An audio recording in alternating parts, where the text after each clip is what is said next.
ये कहानी ऐसे लोगों के लिए है जो जल्द ही लोगों की बातों में आकर अपना लक्ष्य बदल देते हैं और असफल हो जाते हैं। एक गांव में एक प्रसिद्ध पंडित रहता था। उस पंडित का नाम गंगाराम था। वो पंडित जिस गांव में रहता था उस गांव के प्रसिद्ध मंदिर में वो पूजा करता था। गंगाराम सिर्फ पूजा ही नहीं बल्कि सभी शादियां व सभी धार्मिक कार्य वही कराता था। गंगाराम इतना प्रसिद्ध था कि आसपास के सभी गांवों में उसकी चर्चा हुआ करती थी और सभी लोग उस पंडित का बहुत आदर किया करते थे। गंगाराम पंडित इतने प्रसिद्ध थे कि सभी लोग उन्हीं से अपना धार्मिक कार्य कराने के लिए दूर दूर गांव से बुलाया करते और अच्छा दान भी दिया करते थे। एक बार पंडित जी अपने गांव से दूसरे गांव शादी कराने के लिए गए थे। वो गांव पंडित जी के गांव से 3-4 गांव छोड़कर था। पंडित जी जब शादी कराने के बाद वहां से लौट रहे थे तो उन्हें एक बकरी भेंट स्वरूप दी गई।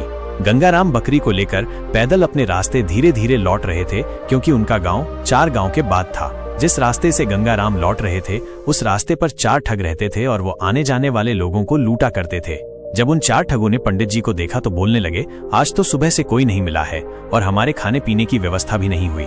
चलो आज हम इस पंडित को ही लूट लेते हैं और इनसे ये बकरी चुरा लेते हैं। किंतु उनमें से एक ठग बोलता है, अगर पंडित जी को हमने मारा तो सारे गांव वाले हमें छोड़ेंगे नहीं और हमें बहुत पाप लगेगा।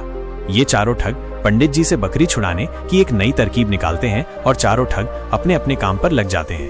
गंगाराम जब पहले गांव पहुंचने वाले होते हैं तो वहां पहला ठग उन्हें मिलता है। ये ठग एक साधारण व्यक्ति की तरह पंडित जी से राम राम करता है और उनके पैर पड़ने के लिए झुकता है, लेकिन वो रुक जाता है और पंडित जी से बोलता है, पंडित जी आप तो बहुत ज्यादा प्रसिद्ध पंडित हैं और लोग आपकी बहुत इज्जत करते हैं, लेकिन ये क्या आप इस गधे के साथ क्या कर रहे हैं? पहले ठग की बात सुनकर पंडित जी गुस्सा हो जाते हैं और बोलते हैं, अरे मूर्ख, ये गधा नहीं, ये बकरी है, बकरी। लेकिन वो ठग पंडित जी से कहता है कि ये बकरी नहीं गधा है, आपको किसी ने बेवकूफ बनाया है। पंडित जी फिर गुस्से से कहते हैं कि तू ही मूर्ख है, ये गधा नहीं बकरी है, और इतना बोलकर पंडित जी आगे निकल जाते हैं। पंडित जी आगे तो निकल गए, लेकिन इस घटना की वजह से पंडित जी के दिमाग में एक हल्का सा भ्रम हो गया।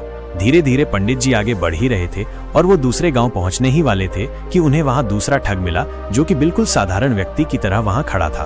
वो दूसरा ठग पंडित जी से राम राम करता है और उनके पैर पड़ने के लिए झुकता है, लेकिन वो भी पहले ठग की तरह रुक जाता है। पंडित जी उस दूसरे ठग को ऐसे रुकते हुए देखकर पूछते हैं, क्या हुआ, रुक क्यों गए? तो वो बोलता है, पंडित जी आप इस गधे को साथ लेकर क्यों घूम रहे हो? इससे आप खंडित हो जाओगे और लोग आपके बारे में क्या सोचेंगे? इससे बेहतर आपके लिए यही है कि आप इस गधे को भगा दो। इस दूसरे ठग की बात सुनकर पंडित जी को बहुत गुस्सा आता है और बोलते हैं, तुम मूर्ख हो, दिखाई नहीं देता, ये बकरी है और तुम बोल रहे हो गधा है। दूसरा ठग बोलता है कि पंडित जी आपको किसी ने पागल बना दिया, ये बकरी नहीं, ये तो गधा है और ये आपके साथ रहेगा तो आपकी क्या इज्जत रह जाएगी।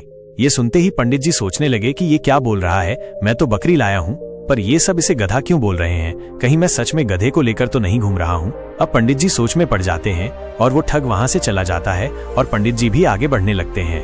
पंडित जी के दिमाग में अभी भी यही बात चल रही थी कि ये बकरी है या गधा। जब पंडित जी तीसरे गांव में पहुंचने वाले होते हैं तो उन्हें वहां तीसरा ठग मिलता है। वो भी पंडित जी से राम राम करता है और पैर पड़ने के लिए झुकता है, लेकिन रुक जाता है। तो पंडित जी पूछते हैं क्या हुआ? तो वो ठग पंडित जी से बोलता है, पंडित जी बाकी सब तो ठीक है, आप इस गधे को साथ में लेकर क्यों घूम रहे हो? तीसरे ठग की बात सुनकर पंडित जी कहते हैं कि मैं इस गधे को गांव के बाहर छोड़ने जा रहा हूँ, मुझे रास्ते में दयनीय हालत में मिला था, और पंडित जी वहां से निकल जाते हैं। ये 3 ठगों की बात सुनकर पंडित जी का विश्वास खुद से उठ जाता है और उन्हें लगता है कि लोग सही बोल रहे हैं और मैं गलत हूँ, लेकिन फिर सोचते हैं कि मैं सही हूँ। इसी तरह उनका विश्वास खुद पर से गिरने लगता है और सोचते हैं कि मैं अपने गांव पहुंचने वाला हूं। अगर ये बकरी नहीं हुई और गधा हुआ तो लोग मेरे बारे में क्या सोचेंगे? इन्हीं सब विचारों के चलते पंडित जी चौथे गांव पहुंचने वाले होते हैं कि उन्हें चौथा ठग मिलता है और वो भी पंडित जी से राम राम करता है और पैर पड़ने के लिए झुकता है, लेकिन वो भी रुक जाता है। पंडित जी इस चौथे ठग से पूछते हैं क्या हुआ? तो वो ठग पंडित जी से कहता है कि पंडित जी आप इस गधे को साथ में लेकर क्यों चल रहे हो? पंडित जी उस चौथे ठग से कहते हैं कि मैं इस गधे को गांव के बाहर छोड़ने ही वाला था। तो वो ठग बोलता है कि पंडित जी ये गधा आपको शोभा नहीं देता, लोग आपके बारे में क्या सोचेंगे, आप इसे मुझे दे दीजिए, मैं इसे बाहर छोड़ आऊंगा। इसी के साथ पंडित जी अपने आप पर विश्वास को खो देते हैं और उस बकरी को गधा समझकर उस ठग को दे देते हैं और अपनी बकरी को छोड़कर आ जाते हैं। उन चारों ठग काम कर जाती है और वो पंडित जी से बकरी छुड़ा लेते हैं और उसे बेचकर पैसा कमा लेते हैं। नैतिक शिक्षा, हमें खुद पर विश्वास रखना चाहिए। दूसरा व्यक्ति क्या कह रहा है उससे हमें कोई फर्क नहीं पड़ना चाहिए, क्योंकि रास्ता भटकाने वाले बहुत मिलेंगे। इस कहानी में भी वही हुआ है। अगर पंडित जी को खुद पर पूरा विश्वास होता कि हाँ ये बकरी ही है, तो वो अपनी बकरी को ठगों को नहीं देते। इसी तरह हमें भी अपने ऊपर विश्वास रखना होगा।